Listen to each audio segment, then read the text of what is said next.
Are you ready? Agility from the champion. Oh, deep six. That could be it. Delivers this deep six.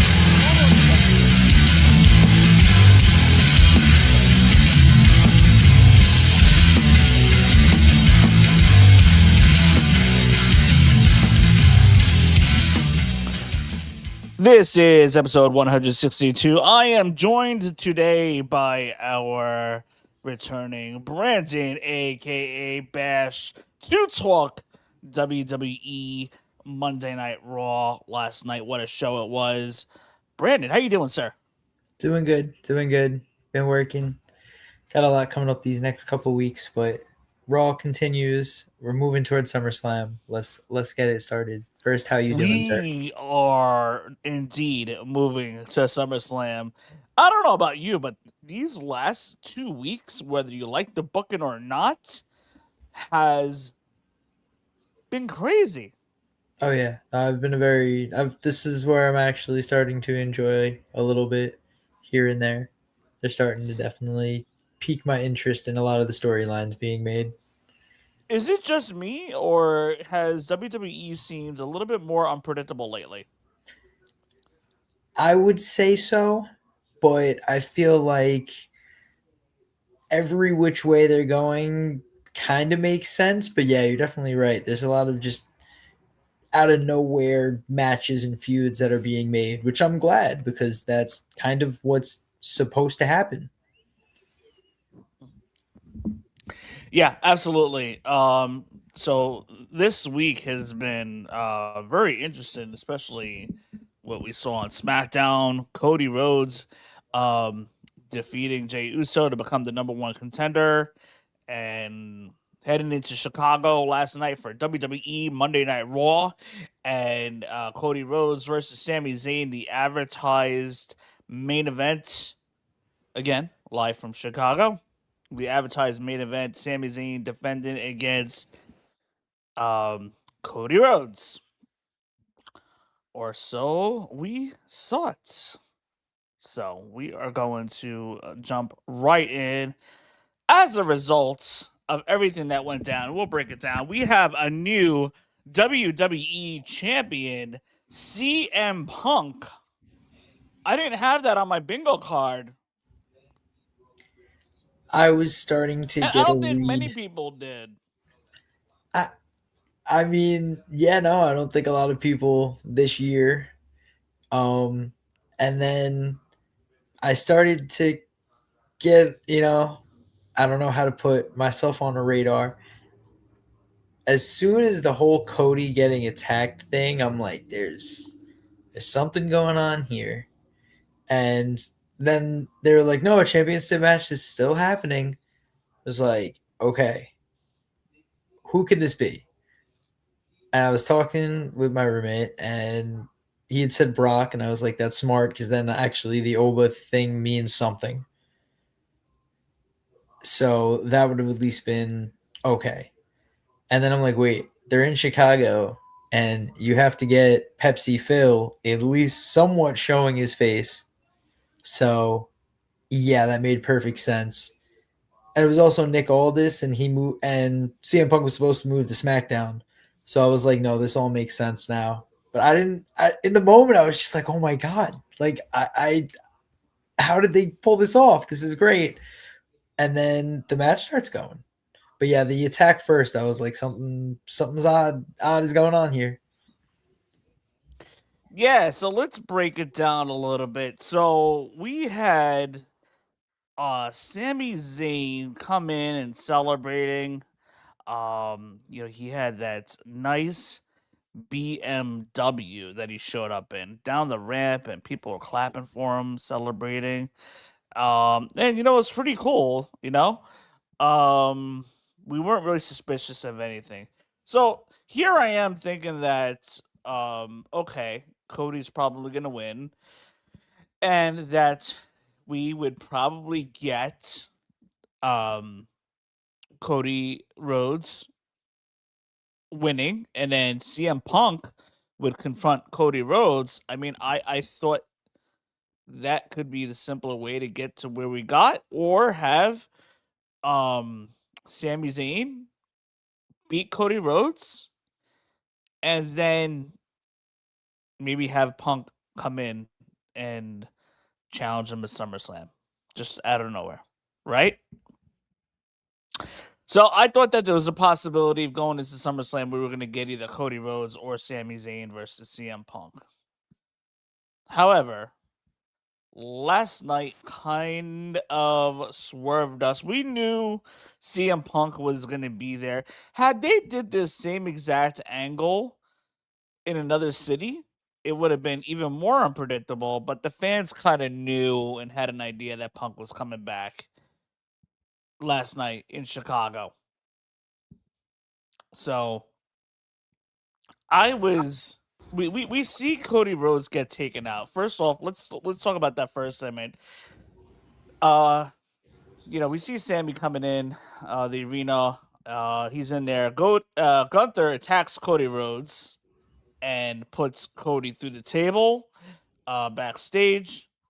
And then Gunther then looks into Sami Zayn's eyes and is like, Cody Rhodes is not your problem anymore. I'm your problem, and I'm coming for that title. And right after he said that, we see Gunther slam Cody's head. That was right by the car door. We see Gunther slam the car door onto Cody's head. Cody's bleeding. He's knocked out. So, what was going through your mind after this first segment? Yeah, it was the blood. The attack was like blocked, so you couldn't really see how that all came about. But Yeah, they didn't show that entire visual just because I guess in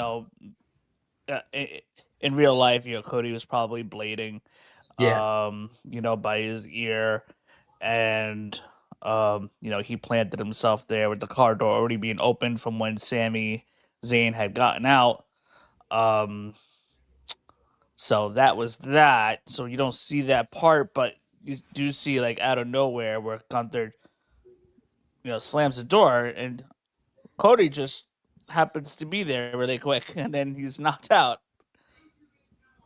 yeah, that was definitely. I mean, you saw him like kind of reaching for his head, and he definitely didn't look good. So I was, like I said, I was definitely 50-50 first seeing that of, oh, maybe now Gunther's going to get not like the opportunity that he doesn't deserve, but we'll see.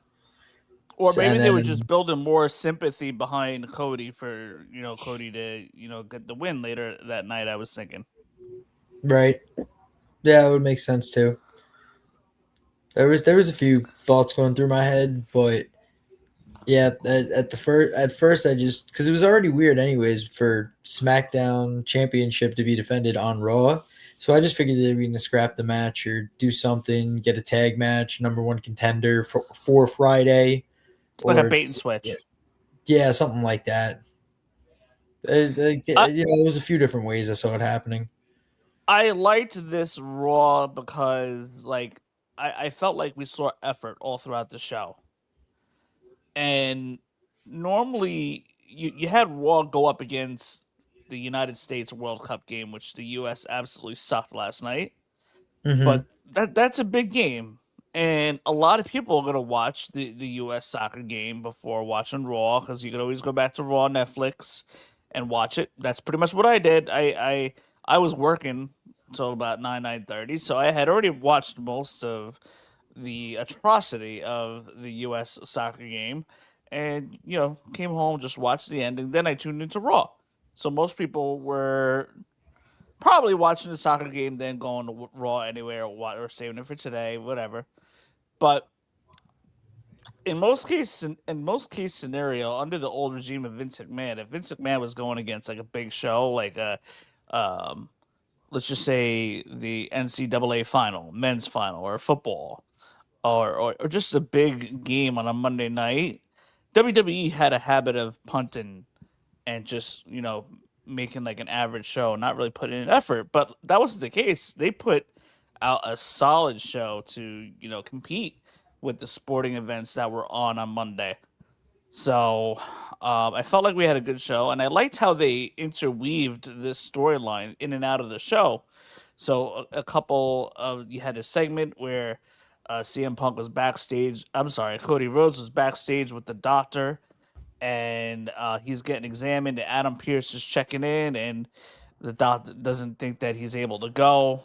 And Cody insists that he wants to wrestle, but he doesn't get cleared. So now Adam Pearce is scrambling to find an opponent for tonight, and based on the fact that like Nick Aldis was a little bit pissed on how like he took the main event that should be on SmackDown and put it on Raw with the WWE Championship that's represented in SmackDown. Cody Rhodes is normally on SmackDown. All this just not happy with the fact that this match is getting done on a Monday night and not on SmackDown. Nick Aldis like, you know what? I'm gonna one up you. Adam Pearce is busy scrambling trying to find an opponent for Sami Zayn, but it turns out that Nick Aldis finds the opponent for Sami Zayn and then says to Adam Pearce, "You can thank me for that." We don't know it's CM Punk at the time, but Nick Aldis is like, I found the opponent for tonight, and you can thank me later. I mean, which him being on administrative leave kind of makes no sense. Him still being there, but Yeah, and you know what? And I think him still being there is serving another purpose, because we've seen bickering between Pierce and Nick Aldis. I don't think we get a wrestling feud between them. I think Adam Pearce's wrestling days are over, but I think Nick Aldis has got life in him. So, I mean, I think they are working on building towards Nick Aldis versus Gunther, I think, at some point. Most likely SummerSlam. We'll see. No, it is gonna. I don't want to say it is gonna be at SummerSlam, but I can imagine the build pretty soon because now after that attack, Gunther's probably gonna be like even more suspended, and then they'll find a way to build it in where because the thing that really caught my ear was as soon as he was getting like pushed out the door, Gunther he said like you I think something about like you failed as a wrestler and now you failed as a GM, something along those lines. Yep. I don't know if you caught it. So as soon as he said like the failed wrestler part, I was like, he's gonna come back to like prove that he still got it. And I don't know if it would be a one-off, but I could see it happening. I mean, it could be a one-off. He is 39. He probably has more legs under him than we really know as a wrestler. Most WWE fans don't even know that Nick Aldis was a wrestler, NWA champion, TNA. A lot of WWE fans are just zoned in onto WWE.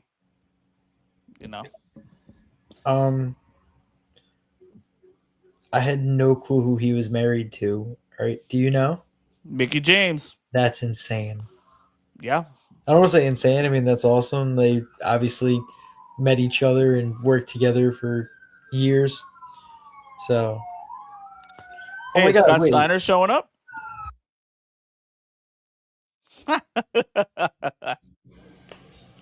Oh, that was fantastic. Oh yeah, no, that's what I get for living on the corner of a major road. It's great.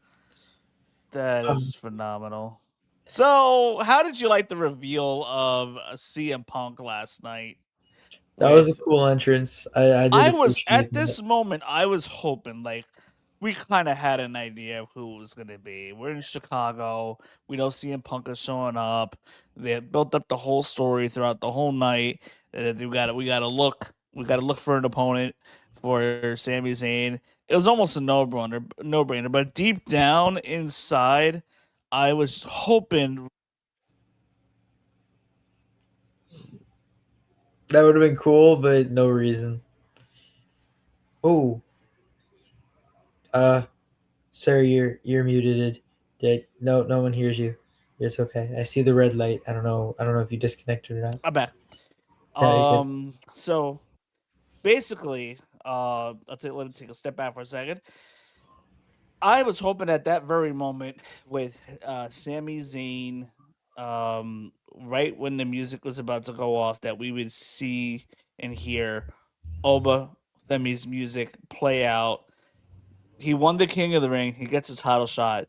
That maybe Mm. he would use his title shot, win the championship, and then defend that against Brock Lesnar in the Hell in a Cell at SummerSlam. I was thinking that they could have done that, but no. And I knew CM Punk, I knew as the night was building that it was probably going to be CM Punk. I didn't know anything about that before the show though. I didn't. That wasn't, like I said, that wasn't on my bingo card. Mm-hmm. But we get CM Punk with the entrance, and he defeats Sami Zayn. He's the new WWE champion. I have to show you a picture. This has been floating around all over the internet. Let's see if I can pull it up here for you to see. So, Oh. this is a nod to WrestleMania 9. Do you know what happened at WrestleMania 9, Brandon? I was merely a thought during WrestleMania 9. So no, I have no idea. I'm so sorry. Okay. WrestleMania 9 featured the main events Bret the Hitman Hart defending against Yokozuna, right? Cody Rhodes wearing the so in this meme you have Cody Rhodes wearing pink, which is the colors of Bret the Hitman Hart, right? And then Mhm. you have CM Punk wearing Hulkamania representing Hulk Hogan. So this is a meme. In WrestleMania 9, Bret Hart loses because Mr. Fuji puts salt in Bret Hart's eyes, and then Yokozuna slams him for the win and retains his WWF championship at the time. But then, guess what? Hulk Hogan's. Let me see. If I remember correctly, Mr. Fuji was calling out a challenger or something to that effect. Um, no. Okay, so Hulk Hogan was on the way to the ring, no music hit or anything like that, checking on Bret Hart to see that he was okay because he was blinded by the salt. And from what we have here, I'm just going to get out of this picture for a second. So, from what we have here is Hulk Hogan tending to Bret Hart. So, this is a meme of CM Punk tending to Cody Rhodes. What happened is Mr. Fuji challenges Hulk Hogan on behalf of Yokozuna, challenges Hulk Hogan, and all of a sudden we get a promptu of Hulk Hogan versus Yokozuna, WWF Championship match, an impromptu match. So this is a photo of, this is a meme photo of when WrestleMania 9, Bret Hart was giving the blessing to go to the ring and fight Yokozuna. Hulk Hogan beats Yokozuna at WrestleMania 9, becoming the WWF champion. Nobody ever saw that coming. Earlier in the night, Hulk Hogan was tagging with Brutus the Barber Beefcake to take on Money Inc., Ted DiBiase, and IRS for the Tag Team Championship, in which Hulk Hogan and Brutus the Barber Beefcake got disqualified. $1 Million Man and IRS retained their belts. And then you see Hulk Hogan come out of nowhere after this main event is over. And then Hulk Hogan is issued a challenge right away by Yokozuna, and Hulk Hogan beats Yokozuna. So that is why you may have seen this meme go wild the entire day today.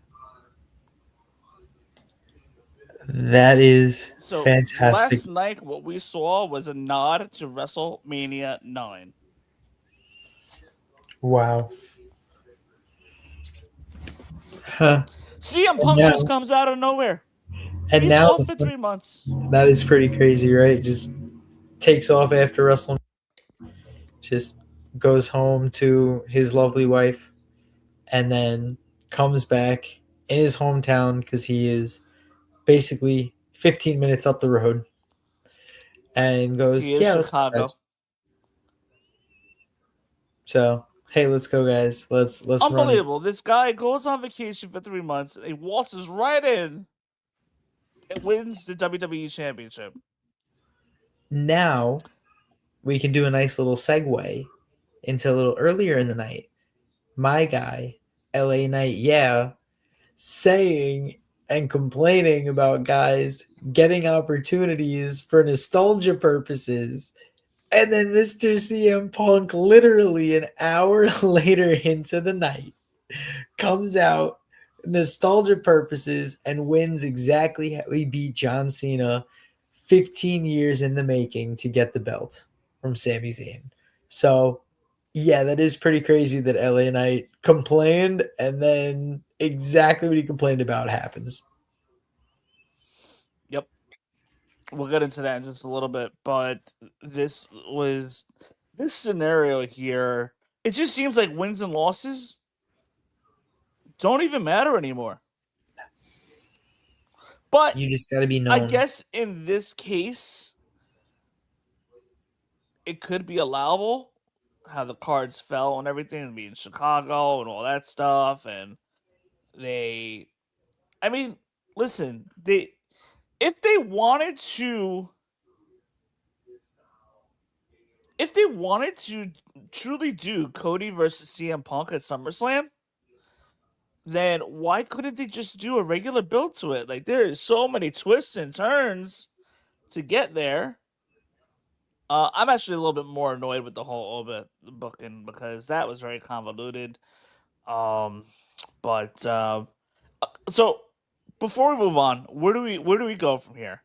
So we have Cody that's out, and he's gonna want his title shot because he's all about getting the gold. That's all he cares about.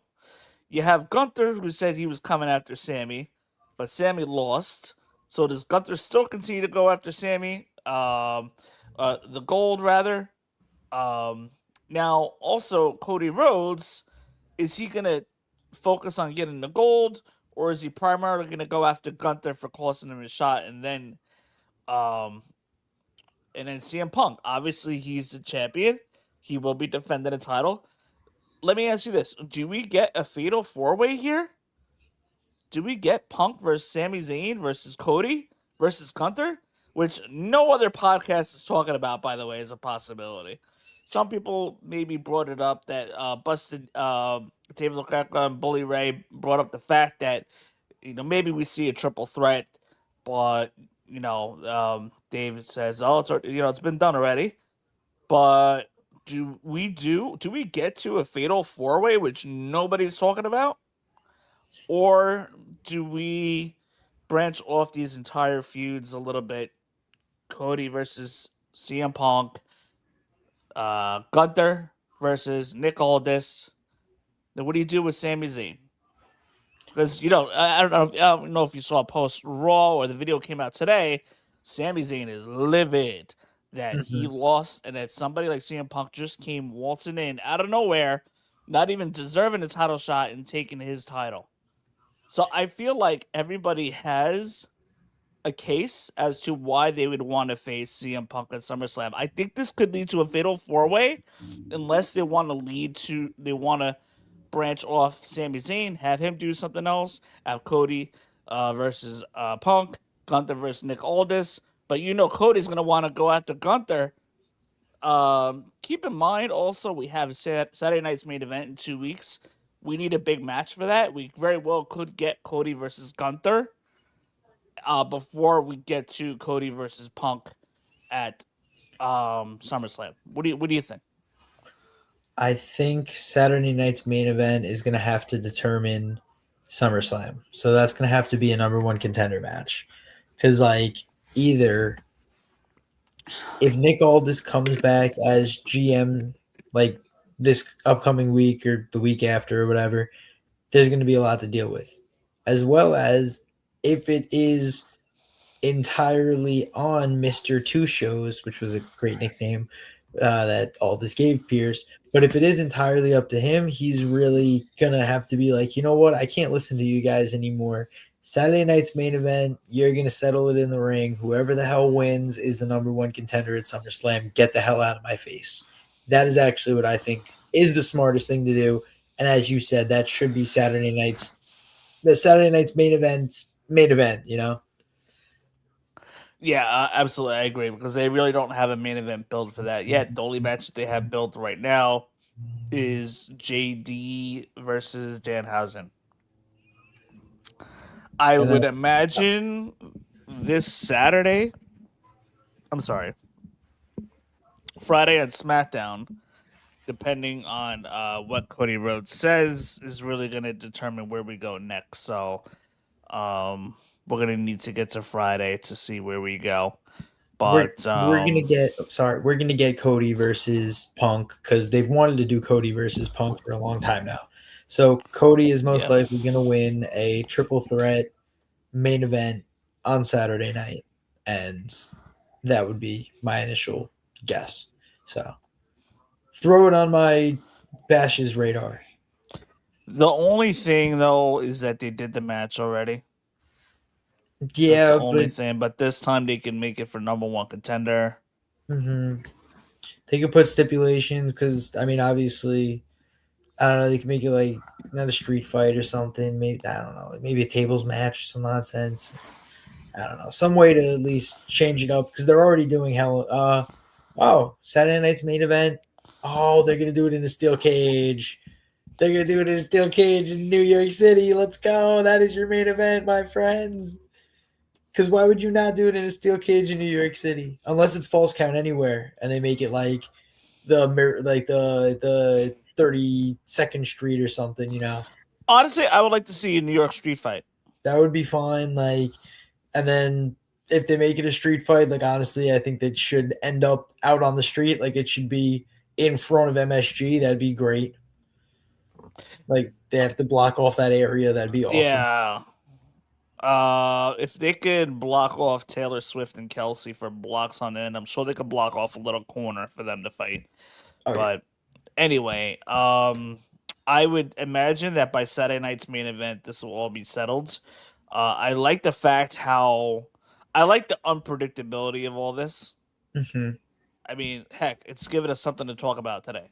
In death, we've already spent half the show talking about one subject here: WWE Champion Cmpunk. I would say by Saturday night's main event, this is going to get squared away. We'll get our number one contender. Most likely, it's going to be Cody versus Gunther. I'm sorry, Cody versus CM Punk. But you know, Sami Zayn is going to say something on Friday. Same as same as Cody and Gunther. They'll all be on SmackDown Friday night. I think. So we'll have to see from there. Moving on, we had the Intercontinental Championship last night defended. Um, I think this was a pretty good match that we saw. I really, really want to see Raquel win a mid card singles title at some point. I feel like she's had a number of opportunities, and her time, I feel like, is they got it. I want to see what she can do with a mid card title run. Um, Hmm. we saw Liv and Roxanne interfere. Maybe this will lead to more Judgment Day dissension eventually, as the interference basically backfired. Io Sky, she comes out from the Timekeepers area, flanking Roxanne and Liv Morgan, taking them both out. And as Raquel is distracted by everything going on backstage, I'm sorry, during ringside, um, we see Sol Ruca hit the Soul Snatcher on Raquel for the win. So Raquel loses again. And if I'm not mistaken, I could have sworn like Raquel says she didn't really need any help. I don't know. Did I hear that right? I'm not too sure. But what did you think of this match? I might have missed that, but I think it was referenced that I can't remember if Cole or they both Cole had said it of oh well, Raquel said she wanted to do this, on her own, and obviously not now because Roxanne is out here. And then Corey said, well, if you can't tell, she's still doing it alone. Like, she's still the one wrestling. So, yeah, I think she probably alluded to something of that nature. And then obviously EO, like you said, took the both of them out.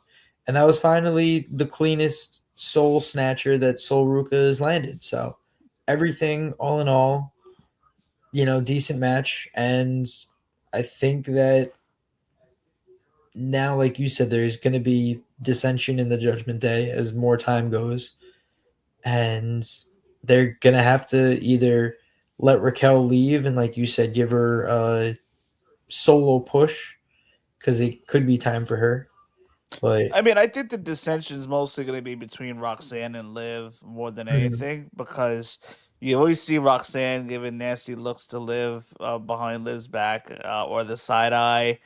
And Liv Morgan's kind of like disregarded like any of Roxanne's inputs to the Judgment Day the last like month or two.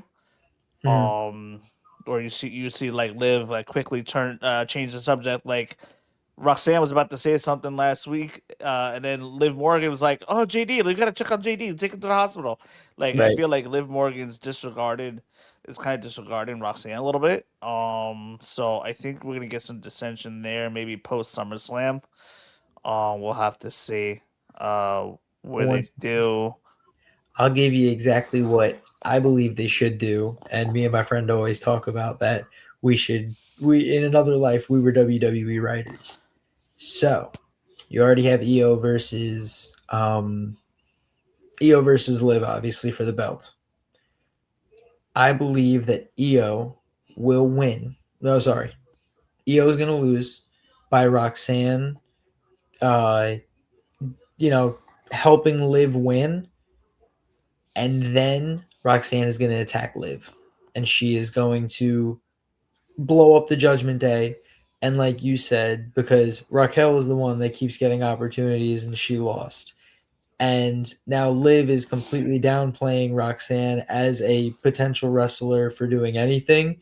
So I think that's where she finally snaps, and she has looked a little zombified over the last couple of weeks. Yeah. So I'm thinking, I don't know, maybe from the Danhausen curse that's been put on multiple members of the Judgment Day, maybe something happened like a little bit to Roxanne, but in the other way. So, like, I don't know, at least on that one, maybe that's the way that they can write into it. But I think that Roxanne finally like grows a backbone and is like, hey, the you the entire WWE locker room needs to take me seriously, but also you need to take me seriously, and I'm fighting you at I don't know what the next thing after SummerSlam is. I think we get a Saturday night's main event at some point after SummerSlam. I'm not too sure when. But as far as I know, it's Money in the Bank.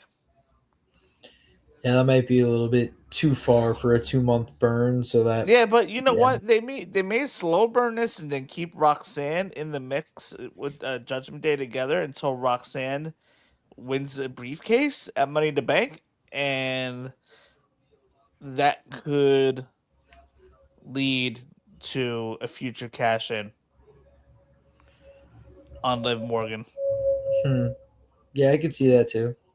I could definitely see that. For sure. I mean, as we know, the Money in the Bank is a good way to get your next number one contender, and she can choose any champion, and then you'll have Liv Morgan, wanting to egg Roxanne on to go after the other champion. But Roxanne, in turn, she's like, I want that belt, the belt that you're holding, Liv Morgan. So, knowing Triple H with the slow burn, he might go that direction. But it is always possible that Roxanne could turn on Liv Morgan and start a new feud there, and then Michael Cole, whoever's gonna be calling that pay per view, will be asking why Roxanne, why, and then we get the whole promo from Roxanne, and we get the build to whatever the next big show is. So, Liv Morgan has only had she's had 0 title defenses so far since WrestleMania. Awesome job, Liv. But I blame the booking for that for sure. But anyhow, we have new World Tag Team Champions. We had 3 title matches last night, and this was the second title change. But this title change occurred much earlier in the night, before Cmpunk won his title against Sami Zayne. So we had, sorry, just time stamping us. We had Division challenging Street Profits for the Tag Team Championship. As we had a little backstage stuff going on with Paul Heyman, and basically Paul Heyman was lecturing Braun Breaker and Austin Theory for not taking out Seth Rollins and Joe Hendry in their respective matches from the last big show that they had. Um, Paul Heyman goes on to say, "Come back with those titles and something worth for the wise man, or don't come back at all." So I was thinking to myself, "Oh, could this be the end of the division, or are they actually going to do something to win titles?" But they did a little bit more than win titles. We get the tag team title match, Division versus the Street Profits. We get a low blow from Maxine Dupree, her official heel turn. Talk about a slow burn. This has been a slow burn going on for months with Maxine Dupree. Yeah, we started to talk about it multiple times. Yeah, And then basically since right after Mania, like you've seen Maxine Dupree way far in the background talking to Austin Theory a number of times, almost every week for a little while. I figured after last week she was going to make up her mind, and she definitely did. So, yeah, and especially with Paul Heyman saying that stuff, I was like, I don't think Division's able to die yet. So I saw that by some miracle they were going to find a way to win, and Maxine is now the first girl in the Division, so we can at And least if you get really think about it, it looks like she's gonna be the first official Paul Heyman girl. that is true. Um, you had a couple people a couple women over the years that were vouching to become the first Paul Heyman girl, and it never panned out. But it looks like Maxine's gonna be the first Paul Heyman girl. Um, but yeah, we get the low blow by Maxine Dupree. That's her heel turn. Theory gets the win, and then Maxine jumps into Austin Theory's arms, and they're just making out for a couple seconds there. While Braun Breaker and Logan Paul are all celebrating. But then we get backstage, and they're celebrating backstage. They're getting ready to go into the car.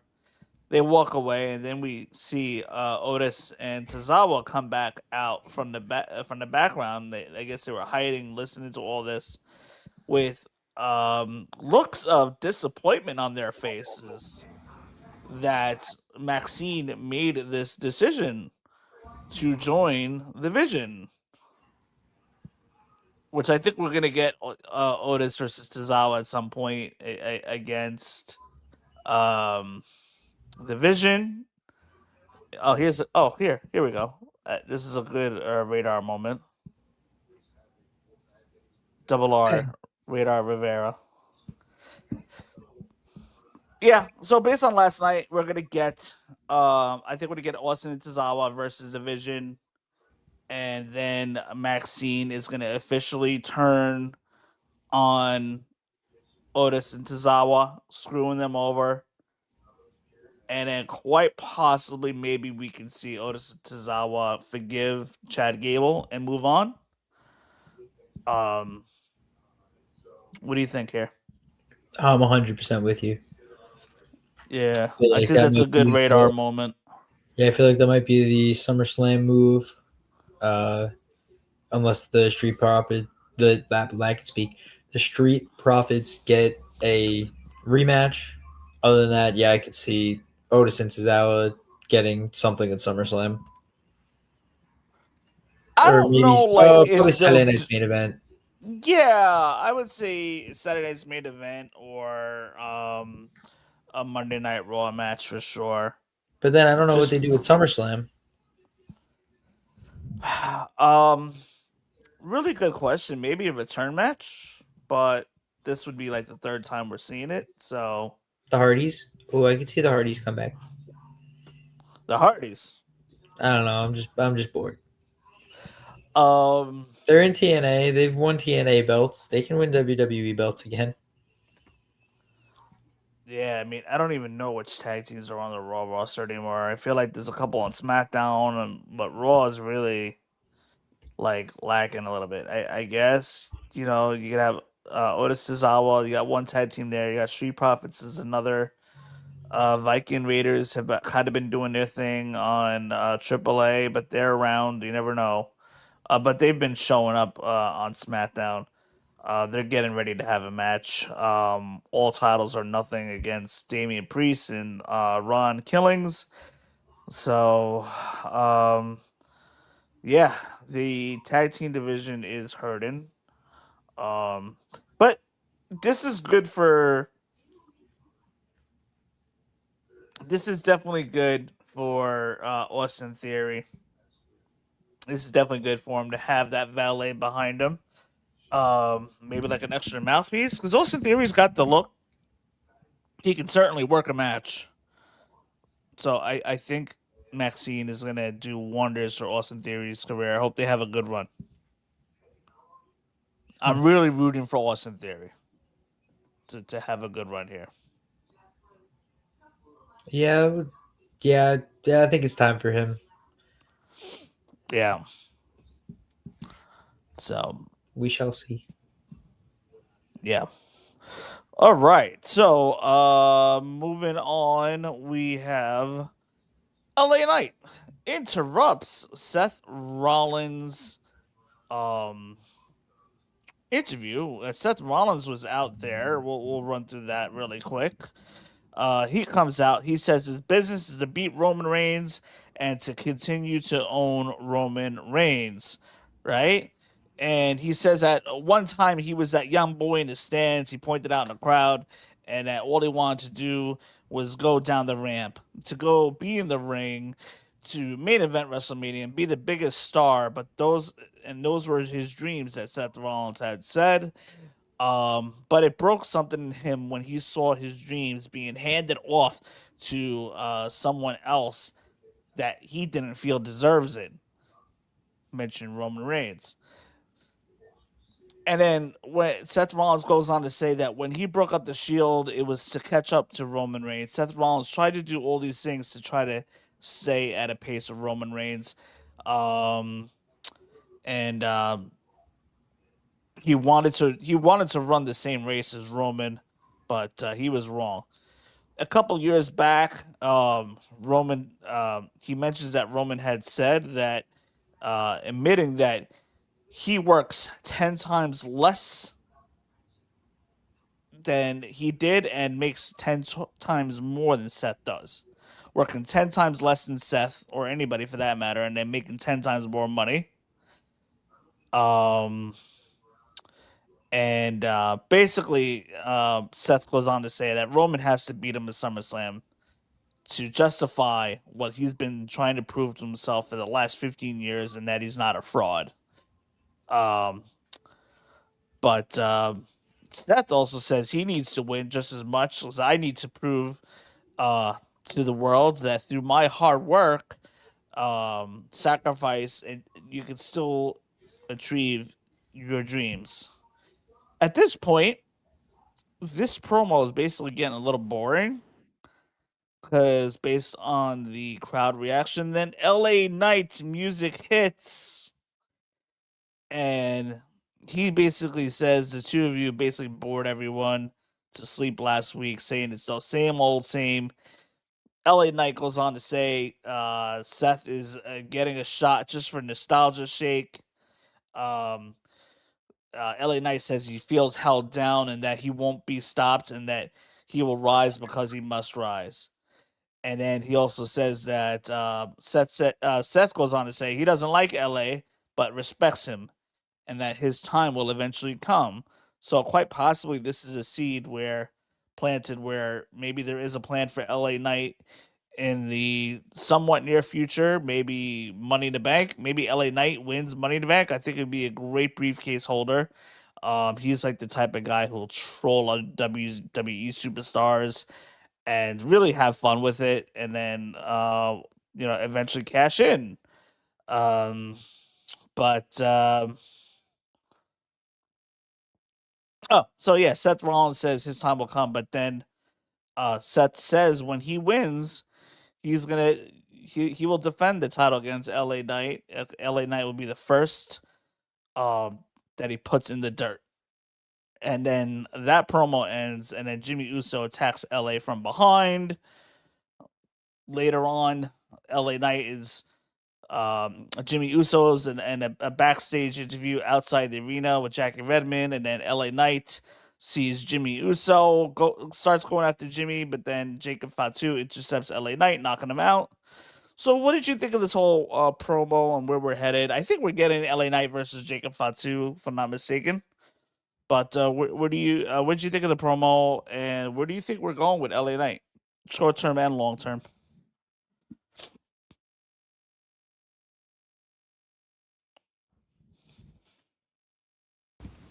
There we go. Sorry. Always cars passing. Chicago was definitely freaking hot for LA Knight. Like, he was getting cheers and everything. So I hope that they build on that and understand that he could do that at a bunch of stadiums, bunch of arenas. So I hope that they keep just pushing him. Like you said, he'd be a great Money in the Bank holder. So I think future he just kind of starts trying to pick off the bloodline. I think he's gonna have to kind of accept working with Solo eventually, and then maybe that's how we either get Solo back into the bloodline as he turns on LA Knight, or maybe that's how we get Solo versus more members of the bloodline later on. So I feel like that's kind of what we need to build to. But yeah, I don't know when LA Knight versus Fatu will be, but I guess that's kind of gonna be the determining factor for the rest of the build and the storyline. Do you think that we are low key, but at the same time building towards WWE Survivor Series War Games with Bloodline versus LA Knight versus Solo Sikoa and two other opponents Maybe that we don't know yet? I could see it, but I feel like both guys don't like really working with anyone. So, I guess we'll see. But That's okay. Bloodline didn't like working with CM Punk a couple years ago. that is true. Well, it Huh. wasn't even Bloodline. It was mostly Roman Reigns. Yeah, they were trying to get CM Punk on board or see if they could work together. Yeah, that was when it was Roman, CM Punk, Cody, and I forgot who the other person was on that team. Randy? Probably. Maybe? I can't remember Probably. anymore. But so yeah, I see LA Knight being on one side of a War Games team against the Bloodline and possibly Solo as well. Other two guys, TBD. Let's see as time goes on. I know we're far off in War Games, but I could also see LA Knight as our Money in the Bank winner this year, and them final because it's not just Chicago, Brandon. It is a number of cities that are hot for LA Knight. I feel like LA Knight was losing a lot of momentum early this year, and he's somehow gotten it back. and it also helps that he's getting the crowd reactions still. After 3 years, he's still getting used crowd reactions wherever he goes. Last night's promo basically proves that he's one of the best in WWE right now as far as cutting a promo on other WWE talent. Oh, no question. I want to get like something to write on like my wall and not screw up my wall, but uh, just the quote that he said, "I will rise because I must rise." Like, yo, that's inspirational as shit. Like, that's just I feel that. Like, you know, sometimes you just have a destiny. You have a fate. He feels it. He must rise. He's the guy that, like Seth said, put in the hard work. So I hope that it pays off because he is definitely the working man's champion without getting a championship yet. So give him something, anything. Absolutely. And based on the fact that Seth Rollins said, like, your time is coming, I truly believe that that was a seed and a hint that LA Knight is going to be up next for a title run of some sort. And I have a feeling Money in the Bank is the opportunity and where you start that push for LA Knight to become a future heavyweight champion. It's just a matter of do they have him cash. It's just a matter of who they're going to have him cash it on. And at this point, I mean, it looks like you're probably going to have Oba Femi versus winning the Royal Rumble, Oba versus Roman. So at this point, I think you would probably have LA Knight cash in on whoever the WWE champion is. Yeah. I think that's how you do it. Because I really, as far as the WWE title goes, I really don't see any other long-term plans right now. So I think the focal point, I think the focus for LA Knight is going to be that WWE Championship, not the World Heavyweight Championship. So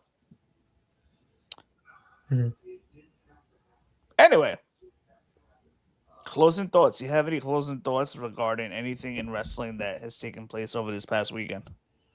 I think we missed a match. Oh yeah, we missed a ton of stuff. Let's see. Oh, the Paul Heyman the Paul Heyman and Oba scared the ever living hell out of Paul Heyman. Yeah, it wasn't really like a big deal for like this promo was it was just kind of there. You know, it wasn't really um basically Oba Femi is just out there saying he's going to destroy Brock Lesnar. Yeah. So I didn't really see anything significant out of this promo to talk about. And you had Chad Gable out there. You had Chad Gable doing the clap now. Oh yes. And then so it's gonna Oh, there's a be gauntlet match next week on Raw. There you go. I was gonna say that. So Rusev absolutely destroyed Gable, Dragon Lee, and who else was who was the third guy in that Chad Gable. Let me see. Dragon Lee was out there. Chad Gable was out there. I think with only two guys who were out there. Hendry came out. Oh, Joe Hendry came out for the save. Got messed up. So then the only two guys that we didn't see that will be in that match is John Evans and Ethan Page. Is Ethan Page in that match? Ethan Page was out there. Yeah, he was he was tagging with Rusev. That's his main guy now. Mm-hmm.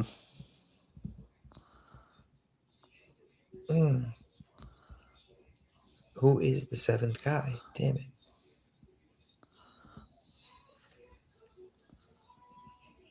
I found a picture. Dragon Lee. Oh no, Joe Hendry. Oh, Dominic Mysterio's in that mix. Okay. Yes. I would not have guessed that. You beat me to it by like 5 seconds. Damn, okay. Yeah, I think this is set up for Chad Gable to win. I think that usually when you show the most dominant guy, I think it'll be Rusev. I think Rusev versus Penta would be probably the best match. Just because I like other than yeah, no, Joe Hendry really hasn't won. Javon Evans was, I mean, he had that little push, and then we haven't seen much of him. So I feel like Rusev and how good he's been, but then I think we'll also see like Ethan versus Rusev potentially have to verse each other, and that might lead to a little bit of discord between the two of them.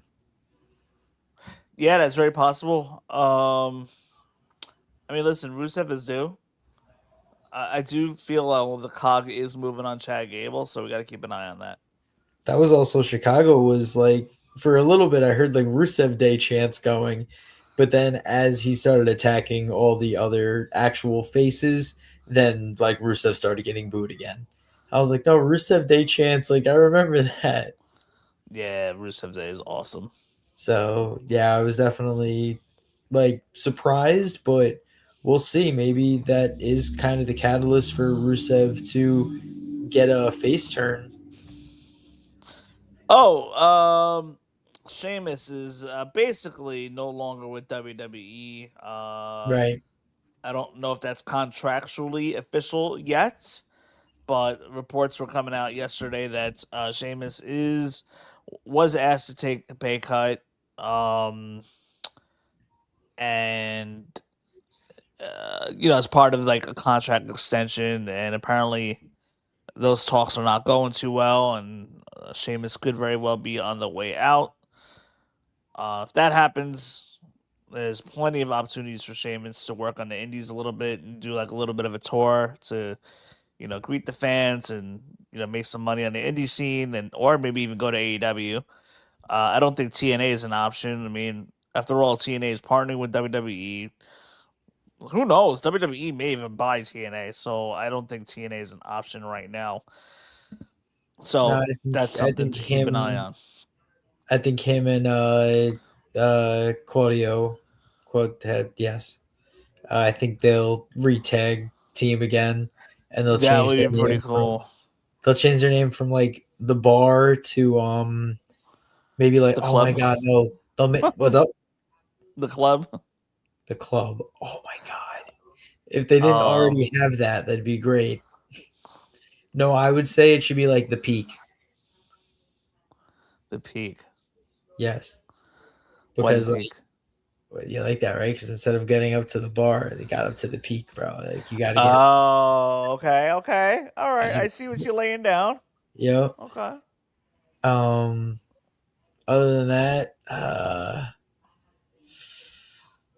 yeah, no, that'd be about it. I Yeah, I think mean that's it's probably the indie, best move. it's either indies for him or AEW. I think Mhm. we could expect Sheamus to maybe get some matches in with carrying across for sure.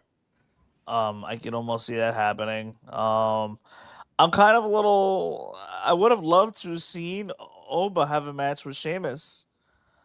Would have loved to have seen that as part of Oba's rise to superstardom. I think that would have been a barn burner for sure, to say the least.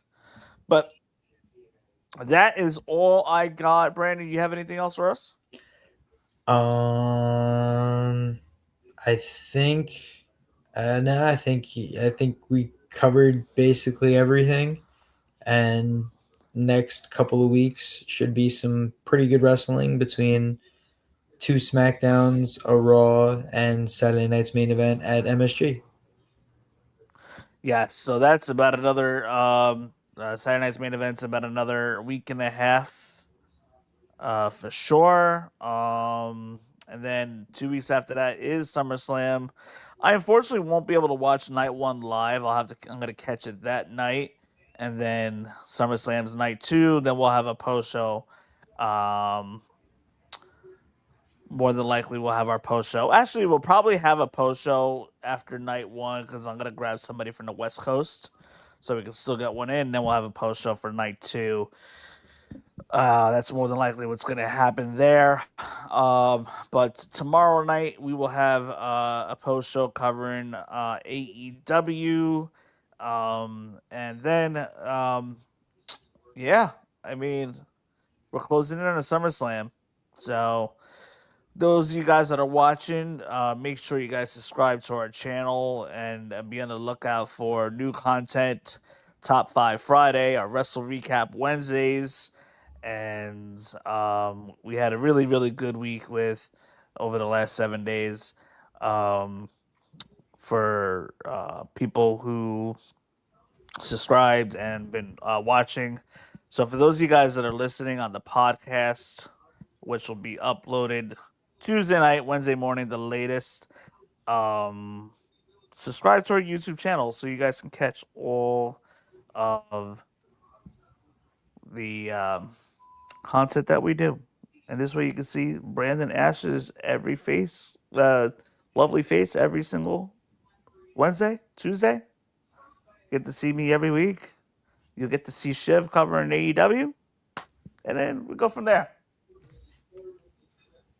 But anyway, those of you guys that are watching, thank you so much. Brandon, thank you so much for hopping on this week. And we will talk to you guys at the end of AEW Dynamite tomorrow night. Catch you guys later. Agility from the champion. Team 6! That could be a delivery.